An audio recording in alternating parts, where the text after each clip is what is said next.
Hello అండి. Welcome back to Raj Vihar cooking channel. ఈరోజు మనము బయట బండి మీద అమ్మే ముంత మసాలాని ఇంట్లోని సింపుల్గా టేస్టీగా ఎలా తయారు చేసుకోవాలో చూపిస్తాను.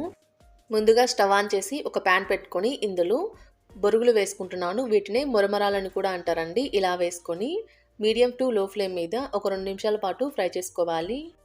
ఇలా కలుపుతూ మీడియం ఫ్లేమ్ మీద ఒక 2 నిమిషాల పాటు ఫ్రై చేసుకుంటే ఇవి కొంచెం క్రిస్పీగా ఫ్రై అవుతాయండి. ఇలా ఫ్రై చేసుకున్న తర్వాత వీటిని ఒక గిన్నెలో వేసుకొని పక్కనుంచుకోండి.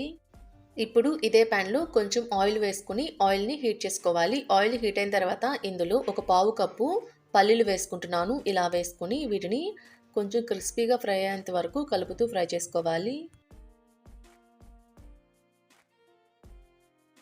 ఇలా కలుపుతూ పల్లీలు కొంచెం క్రిస్పీగా ఫ్రై అయిన తర్వాత ఇప్పుడు వీటి మొత్తాన్ని ఒక గిన్నెలో వేసుకొని పక్కనుంచుకోండి.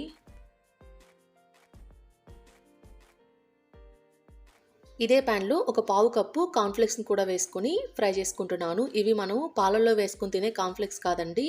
బయట సూపర్ మార్కెట్లో దొరుకుతాయి. గొట్టాలు అప్పడాలతో పాటు ఇవి కూడా అమ్ముతారు. ఇలా వీటిని కూడా ఫ్రై చేసుకొని ఒక గిన్నెలో వేసుకొని పక్కనుంచుకోండి.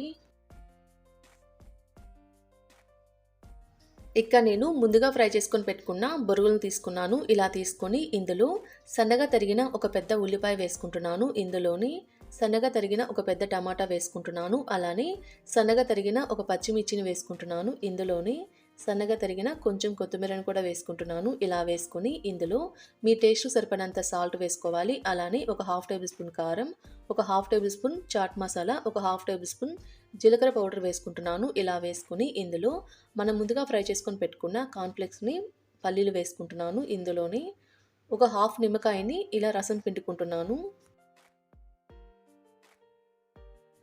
ఇక్కడ నేను తీసుకున్న నిమ్మకాయ పెద్దగా ఉంది కాబట్టి హాఫ్ నిమ్మకాయని పిండుకుంటున్నాను. అదే మీరు చిన్న నిమ్మకాయ తీసుకున్నప్పుడైతే ఫుల్ నిమ్మకాయని పిండుకోండి. ఇలా నిమ్మకాయ రసం పిండుకున్న తర్వాత మొత్తాన్ని కలిసే విధంగా ఓసారి కలుపుకోవాలి. ఇలా కలుపుకున్న తర్వాత టేస్ట్ చేసి పులుపు, కారం, ఉప్పు సరిపోయిందో లేదో చూసుకోండి. ఈ 3 సరిపోతే మసాలా అయితే పర్ఫెక్ట్గా ఉంటుందండి టేస్టు. ఇంతేనండి, ఎంతో టేస్టీగా ఉండి ముంత మసాలా అయితే రెడీ అయిపోతుంది. మీరు కూడా ట్రై చేసి ఎలా వచ్చిందో నాకు కామెంట్ చేయండి. మా వీడియో మీకు నచ్చినట్టయితే మా ఛానల్ని సబ్స్క్రైబ్ చేసుకోండి. Thanks for watching.